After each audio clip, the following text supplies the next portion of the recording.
Hello, everyone. Welcome to Marma DAO Live. And sorry I've been not live for so long. I made a last minute decision to head to the Masari Mainnet conference. It was a lot of fun. I met up with a lot of people from the industry.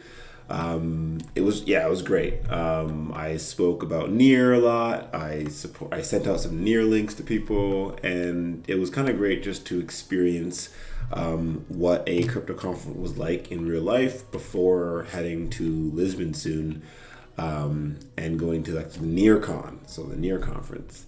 I've only ever really experienced Ethereum conferences, and mainly from like online, like especially the past 2 years of COVID.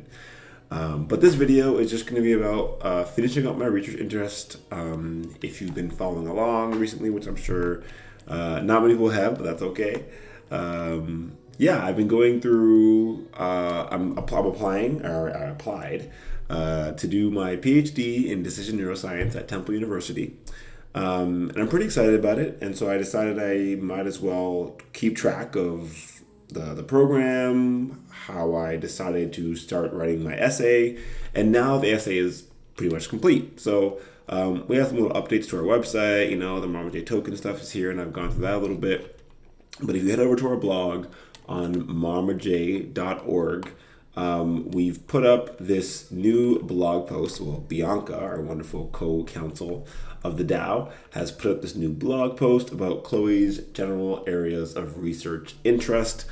And I'm just going to read through it really quickly. And I've gone through the beginning and the middle and the end in various videos recently. And this is just hopefully meant to be a quick run through of, what I hope to be doing over the next few years, researching decision neuroscience and supporting the Marma J Foundation, the Marma J DAO through that. So let's get started. A doctorate degree can mean many things to many different people. To me, it indicates that an individual has taken a considerable amount of time and effort to research, study, and apply their knowledge in a specific academic field. While pursuing a doctorate degree is not the only way to continue to contribute to a certain field of research, it does provide an individual with a structured environment with which to grow as an academic within their areas of interest, as well as support other academics as they pursue their own research interests. This ability to efficiently support a wider community while also supporting my own goals as a researcher is my main motivation for pursuing a PhD in decision neuroscience at Temple University's Fox School of Business. Over the past 4 years, since completing my master's degree, I have been focusing on my own personal research interests. During this time, I experienced many different areas of study. I explored many different areas of study: economics, psychology, governance, cryptography, computer science, consensus in general, etc. But the main focus throughout this time period was always on the application of my personal research to efficiently support communities, specifically communities composed or comprised of traditionally marginalized individuals, self-identified in that group. My goal at the completion of this degree and upon receipt of my PhD would be to have contributed to the field of decentralized governance by attempting to answer this main question. So the question of how to use decentralized governance, so DAOs, to efficiently collaborate and come to a consensus, make a decision, transparently and securely to support the long-term sustainability of a community and its members. So, yeah. Pretty self-explanatory if you kind of know what we do at the Marma J DAO in general. Ever since the inception of the DAO, where individuals were able to invest funds towards an autonomous purpose using a decentralized platform to organize, so I was on Ethereum in April of 2016, it has been clear that DAOs pose an interesting solution to a long-standing issue within the field of governance, which is the ability to raise funds in a decentralized way to support the purpose or goals of a community. Not only did the DAO allow for the decentralized pooling of funds, but also attributed shares to contributors based on the weight of their contribution. These shares allowed for contributors to vote on the outcome of the pooled funds, having a larger economic impact derived from the consensus of the shareholders' votes. While there are many instances of similar models being used, general venture-backed capital funds use this same method of accredited investors coming together, pooling funds, getting shares.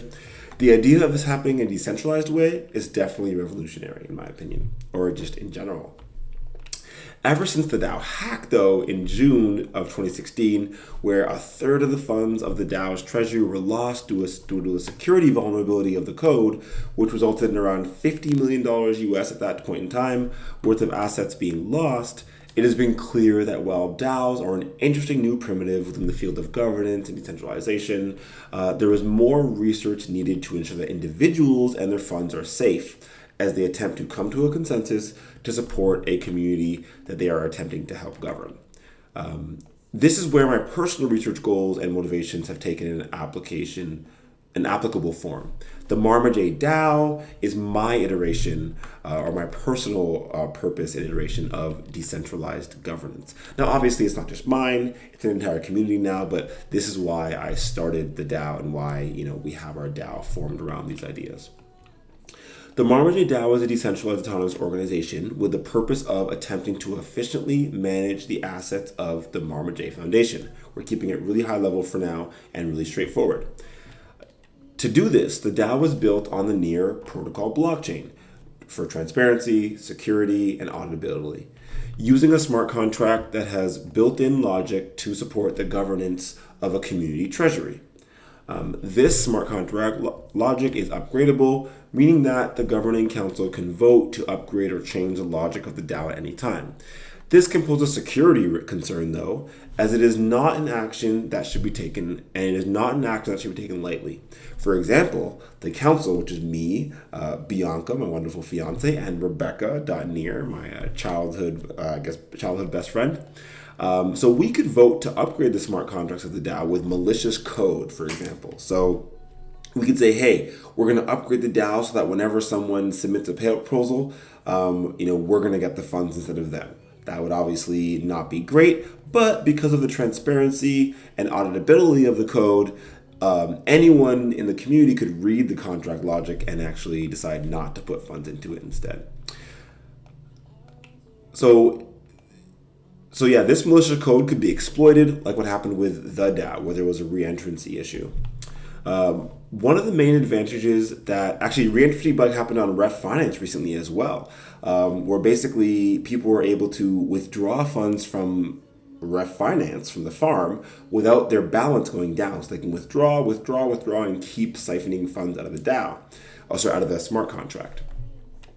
One of the main advantages that the Marma J DAO, though, has over the DAO is that our DAO was spun up using a factory contract. So instead of relying on brand new, untested code like what was used in 2016, there are hundreds of other DAOs within the Near ecosystem that use the exact same logic that we do at the moment. So this allows DAOs created using the factory to be able to support each other as they iterate through their version of decentralized governance. So they iterate through their own decentralized governance methodologies. We can all support each other. So the Marma J Foundation just had a hackathon challenge that got submitted where we could take our DAO treasury and Near tokens and swap them for Marma J tokens. As we test that logic out, other DAOs in the ecosystem, other communities can use that same logic knowing that we've tested it out on our token and use it for their own token, and they could actually continue to benefit from all the experimentation happening in the ecosystem. All of the code is open source, so any bugs in the code of one DAO, so if Marma J tried this new experiment and there was a bug, first of all, it can be found and fixed, and then these fixes can be deployed to other DAOs, again, like I just said, and they can use, because they might be using the same vulnerable code, so that we can all upgrade together. Along with base smart contract logic that allows the DAO council to vote on proposals, to enact transactions on the Near protocol blockchain, the DAO also manages the Marma J token. So we can vote on proposals to distribute Near tokens, we can vote on proposals to distribute Marma J tokens, and we can distribute any manner of tokens, and we can do any manner of transactions. But specifically with this token, this is a fungible token, so it can be exchanged like for like with other Marma J tokens, similar to fiat. So if you have Canadian dollars, US dollars, whatever other kind of fiat currency, usually, even if the currency is volatile in relation to other assets, you don't really mind exchanging one US dollar for another US dollar. So that's what fungible means.